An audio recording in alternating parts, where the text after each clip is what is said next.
Esta é uma abelha, como muitas que você já viu. O que você talvez não saiba é que pesquisas mostram que é impossível uma abelha voar. Seu peso, suas asas pequenas, a tornam sem aerodinâmica. Só que a abelha não sabe disso. E ela não só voa, como também produz mel. Não é por acaso que o nosso símbolo é formado por abelhas. Simp, sonhando e realizando sonhos.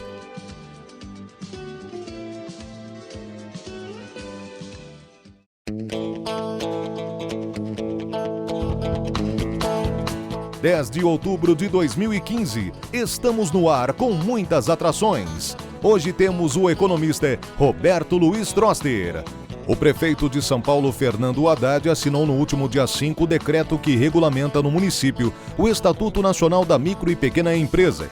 E muito mais. E em nossa sala de visitas, o presidente do Simp, Joseph Cury, entrevista Antônio Carlos Matias Coutro, presidente do TRE São Paulo. Fique com a gente!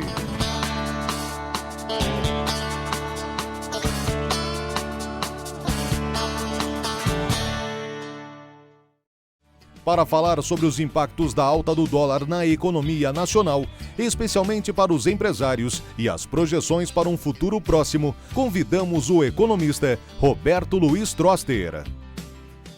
Não só o dólar está num patamar mais alto, como a volatilidade do dólar. O que é volatilidade? Esse nervosismo nas cotações.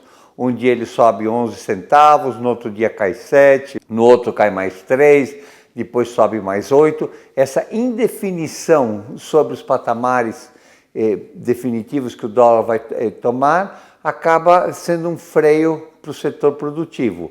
Por um lado, quem vai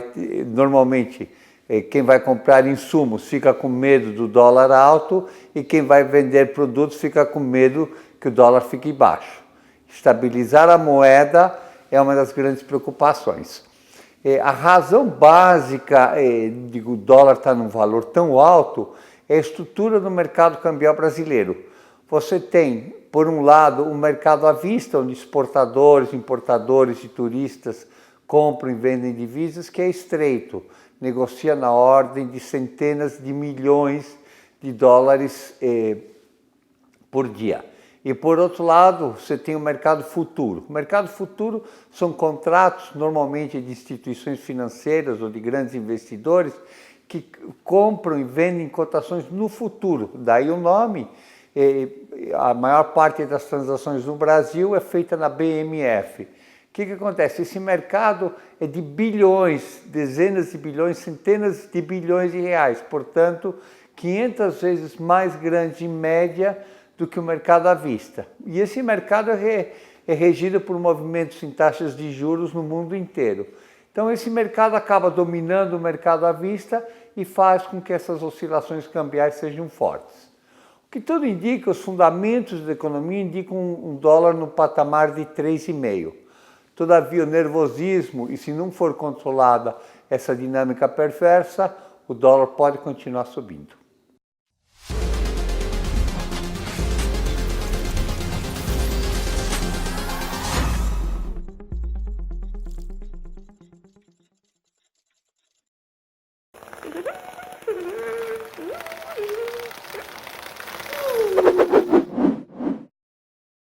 Está acontecendo em São Paulo a Ação Trio da Beleza, a mais nova sensação da cidade. Montado dentro de um ônibus, é um salão de beleza móvel e tem como objetivo oferecer um serviço bastante diferenciado. A campanha visa conquistar todas as mulheres que gostam de estar sempre impecáveis.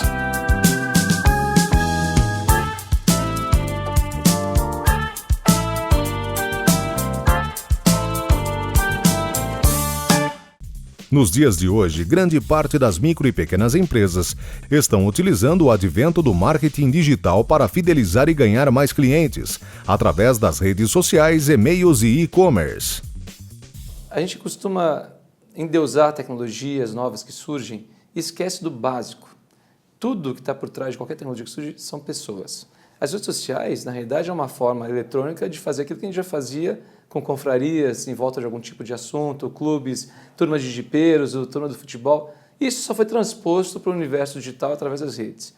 Então, o que acontece? Usar as redes digitais para saber o que pensa o seu negócio significa ouvir o que seu público está falando sobre você. E mesmo que a sua empresa hoje não esteja com perfil em redes sociais ou não poste nada em Twitter, já estão falando de você.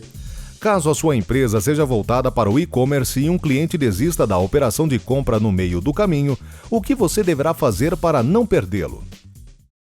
E o que você pode fazer? E-mail marketing funciona muito bem com senso de urgência. Então, se você sabe que determinado consumidor foi até o checkout, que é o carrinho de compra, e não concretizou a compra daquele determinado produto, manda um e-mail 1, 2 dias depois, não passe mais do que esse tempo, criando um senso de urgência. Fulano, aproveite, últimas unidades de tal produto num preço especial tal. Eventualmente, se você tiver margem para isso, pode oferecer um desconto adicional vinculado a uma tomada de ação imediata. Aproveite só hoje ou só agora, né? 10% de desconto adicional para você comprar aquilo que você deixou lá parado no seu carrinho esperando.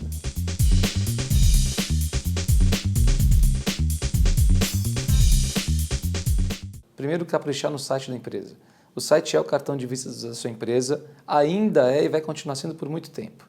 Então, um site limpo, um site que vai direto ao ponto, que você consiga passar aquilo que realmente interessa para o seu público é fundamental. Use uma boa ferramenta de e-mail marketing, faça segmentação da sua base baseado no que interessa, perfil de público, analise os relatórios. Não apenas dispare tudo para todo mundo.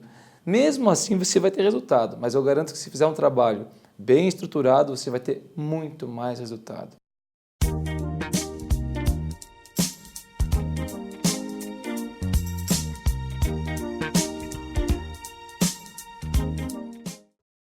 O prefeito de São Paulo, Fernando Haddad, assinou no último dia 5 o decreto que regulamenta no município o Estatuto Nacional da Micro e Pequena Empresa.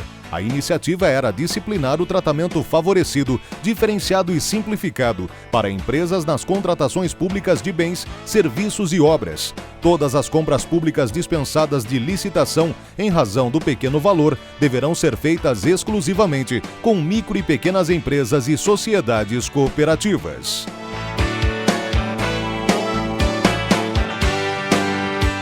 O que nós estamos fazendo aqui é decretando, com base na Lei Complementar Federal, um projeto que regulamenta as compras governamentais com forte ênfase para a micro e pequena empresa, inclusive do ponto de vista territorial.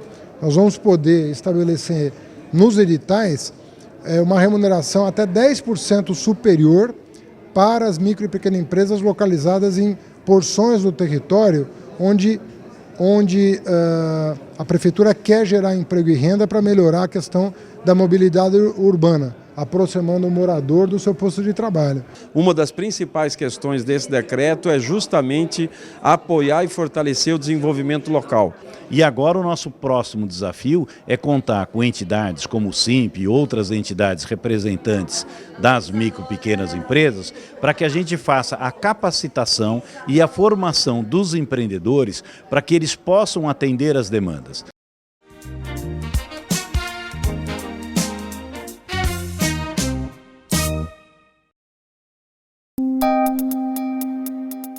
Entrevista da semana.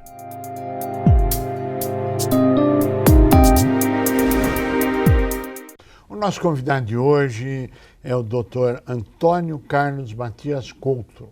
Ele é desembargador do Tribunal de Justiça do Estado de São Paulo e é o presidente do Tribunal Regional Eleitoral. É um prazer tê-lo conosco, presidente. Prazer é meu. Muito obrigado. Qual é a finalidade da Justiça Eleitoral? Bem, a Justiça Eleitoral, em primeiro lugar, para mim, ela é sinônimo de democracia. Sinônimo de que as coisas estão sendo feitas no país, naquele determinado momento, ou no momento em que ocorram as eleições, da melhor maneira possível e da maneira certa. Porque a Justiça Eleitoral tem um trabalho muito grande, ainda que para uma ou outra pessoa possa parecer que não, é exatamente o contrário. Nós trabalhamos e muito, tanto durante o período de eleições quanto fora desse período. Para se ter uma noção do que nós estamos falando, quais são os órgãos que o TRE compõe? Bem, o TRE ele possui, em primeiro lugar, os juízes eleitorais, que são aqueles juízes das zonas eleitorais que têm que decidir ou têm que organizar que tem a seu cargo a organização de tudo quanto diga respeito ao cadastramento do eleitorado, às decisões no tocante a questões que surjam durante esse cadastramento e, principalmente na época das eleições, os juízes eleitorais nas eleições municipais é quem fazem os registros das candidaturas das pessoas que se interessam em disputar a eleição. Se nós analisarmos esse quadro, o que o senhor ressaltaria como principal trabalho que essa equipe realiza? O principal trabalho que a equipe realiza é justamente habilitar o eleitorado para que possa votar e nós atinjamos aquilo que se pretende, que é a eleição de todas as pessoas que dentro daquela carga ou daquele volume que existe previsto em lei e que possam ser eleitas eventualmente. Bem, todos nós sabemos que no momento eleitoral o TRE fica assoberbado. Sim. Nas eleições, etc. E fora das eleições, o que o tribunal faz? Bom, o tribunal organiza o cadastramento do eleitorado porque todo dia nós temos um número infindável de pessoas que completaram a maioridade ou que não têm a maioridade, ainda mais têm 16 anos, que resolvem se inscrever como eleitores e que comparecem às zonas eleitorais competentes para tanto, para fazer essa inscrição e poder, no momento oportuno, manifestar validamente seu voto. Agora, existem muitos processos fora do momento eleitoral? Sim, tem. Tem porque durante as eleições existe uma série de problemas que ocorrem e desses problemas resultam um número grande de processos e esses processos, muitas vezes, eles não são julgados de maneira a possibilitar que rapidamente tenha a solução de todos eles. Porque da eleição existe processo criminal, numa briga de candidatos, por exemplo, uma discussão que surja. Existem processos administrativos resultantes das eleições também, como impugnação de eleitos e outras circunstâncias que ocorrem e que fazem com que o tribunal trabalhe e muito. Tanto que nós temos 2 sessões por semana em cada TRE. E o Tribunal Superior Eleitoral, que é a última instância da Justiça Eleitoral, também realiza 2 sessões por semana. Presidente, nós temos ouvido cassações, não cassações. Como é que isso funciona?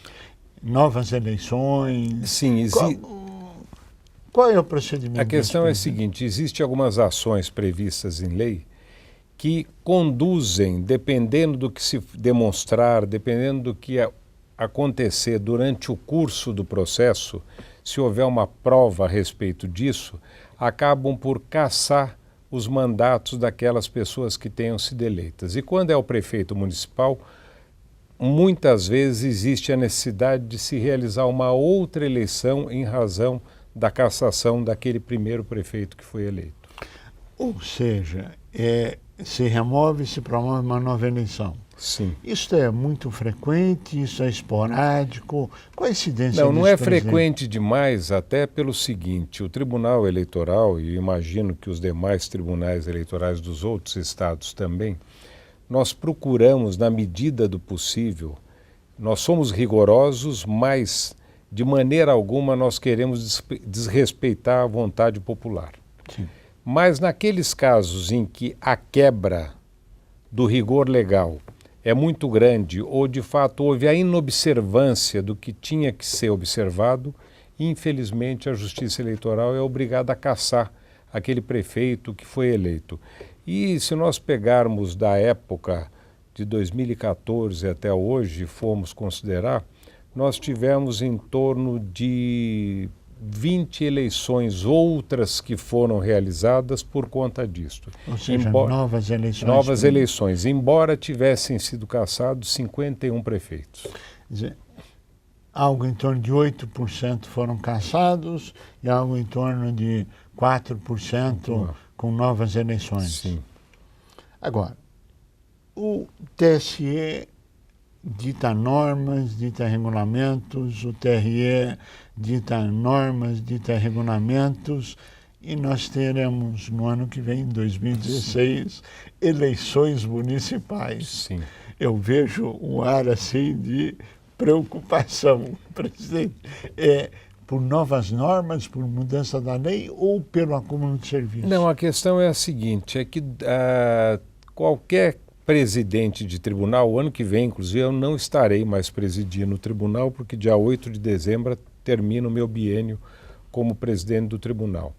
Mas, como gosto muito da justiça eleitoral, eu me preocupo muito em que tudo que aconteça no período eleitoral seja correto e, principalmente, atinja o fim que o povo pretende. Claro. E o povo pretende o quê? Que sejam eleitas aquelas pessoas em quem ele confiou, aquelas pessoas que ele pensou, os eleitores pensaram que eticamente eram os melhores para a eleição e, em razão disto, quem atua na justiça eleitoral tem sempre essas preocupações, porque para o ano que vem eu já estou tomando providências hoje, como compra de urnas eletrônicas, porque as urnas eletrônicas, depois de um determinado momento, lógico e evidente que tudo que envelhece um pouco, não atua como atuava no momento em que começou a atuar. Então, em razão disso, eu estou vendo já para substituir uma série de urnas eletrônicas para que o eleitorado também seja atendido no momento em que for votar da melhor maneira possível. Me parece, presidente, que o senhor tem um viés de reconhecer o mérito de alguns mesários. E o senhor fez uma homenagem a um mesário muito especial. Sim. Qual foi essa homenagem e por que, presidente? É que nós temos inclusive um programa que chama Mesário Voluntário, que é aquelas pessoas, aqueles eleitores que quiserem trabalhar nas eleições, em vez de nós precisarmos requisitá-los, essas pessoas se oferecem para trabalhar conosco como mesários no período eleitoral. Essa é uma campanha nova? É uma campanha, não é tão nova, mas de alguns anos já ela vem sendo realizada e tem produzido um efeito muito bom. Nós tínhamos um mesário muito antigo, que ele, com 82 anos, foi homenageado pelo Tribunal Eleitoral, há 3 anos atrás, mais ou menos, por conta do fato de ser o mesário mais antigo que nós possuíamos e ele não abria a mão de trabalhar nas eleições, fazia questão de exercer a cidadania, que é uma coisa maravilhosa. Aliás, um dia eu votando, quando ia para a sessão em que eu voto, tinha uma senhora que devia ter perto dos 80 anos, e uma moça virou para ela e falou: mas a senhora não precisa votar. Ela falou: eu faço questão, porque eu quero ser responsável por aquilo que acontecer. Que coisa bonita. E eu não esqueci disso. Que coisa bonita. Maravilhosa. Coisa bonita. Se fala agora na nova tendência da biometria, ou seja, o processo da cédula vai ser substituído, sim, possivelmente pela biometria. O que vem a ser isso? O que vem a ser isso e qual é a visão de futuro disso? É uma visão excepcional. A biometria foi criada já há algum tempo pelo Tribunal Superior Eleitoral e é um sistema pelo qual o eleitor ele tanto vai ser identificado pela sua digital, e tem um detalhe que é o seguinte: quando ele faz o cadastro biométrico dele, os 10 dedos dele são colhidos. Então, se por acaso na hora não identificar o dedão, o polegar, os outros dedos também vão sendo vistos para ver qual deles que identifica aquele eleitor como sendo aquela pessoa. Ou seja, é praticamente impossível que alguém se apresente no lugar de outra pessoa por conta da impressão digital que vai ser utilizada para isso. E na hora de votar também, mais para frente, ele vai votar só com a impressão do polegar dele ou do dedo que for o que se identificar na hora, como sendo de fulano de tal. Que coisa boa, uma evolução bastante muito produtiva. Grande. Me parece que existem alguns estados que estão mais avançados, sim, nesse processo e outros estão em fase de implementação. Praticamente todos os estados brasileiros estão realizando a biometria. O Tribunal Superior Eleitoral determinou que isso ocorresse. Agora, no norte, nordeste, tem 3 estados menores que conseguiram já realizar toda a biometria em toda a população, pelo número de eleitores que eles têm. São Paulo tem 32 milhões de eleitores, é muita gente, um trabalho muito grande para que nós pudéssemos já ter realizado isso. Mas nós temos já 3 cidades que estão totalmente biometrizadas e nas demais nós estamos realizando esse trabalho também. Ou seja, um processo evolutivo contínuo e cuja meta é a biometria geral, no Brasil inteiro, se Deus quiser. Bom, quando se fala em biometria, processo, etc., como são os prazos no TRE? São os prazos meses, anos? Como é que eles são medidos, presidente? Na Justiça Eleitoral, a regulamentação dos prazos é diferente daquela que ocorre na Justiça Comum, onde os prazos são normalmente em dias. Na Justiça Eleitoral, os prazos são em horas. Então, às vezes, nós temos que contar o prazo assim. Ocorreu o fato 10 horas e 1 minuto, a partir daí começa a contar 10 e 2, 3, 4, até para ver se dá, porque os prazos são bem mais exíguos do que os da Justiça Comum. Isto é um benefício ou isto traz a possibilidade das pessoas não terem um julgamento em função de um acúmulo de serviços, ou é o grande desafio do tribunal? Não, os tribunais todos se preocupam muito em cumprir com os prazos que têm e, na medida do possível, tudo é feito dentro daqueles prazos sempre. E os tribunais efetivamente realizam, os tribunais eleitorais, a missão que lhes cabe da maneira preconizada na lei. Presidente, eu adoraria conversar muito mais, mas nós chegamos ao final do nosso tempo. Eu pediria as suas considerações finais. Cidadania. A cidadania é prevista na Constituição Federal, no artigo 1º, como um dos fundamentos da República. E nós temos que exercer a cidadania de maneiras variadas. Uma delas é praticando o voto. É não deixando de votar, e tem algumas pessoas que dizem, eu não vou votar, que isto, para ter essas pessoas que são eleitas. Não, eu falo o seguinte, não é isto.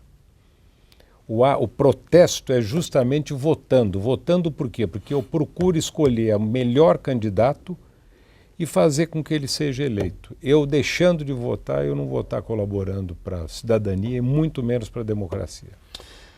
Presidente Antônio Carlos Matias Couto, queremos parabenizá-lo pelo trabalho. Muito obrigado. Agradecer muito a sua participação. Eu agradeço. E estamos à disposição do tribunal para divulgar boas notícias como essas que foram apresentadas até agora. A você que esteve conosco, o nosso mais profundo agradecimento, com a certeza que estaremos juntos na semana que vem. Até lá!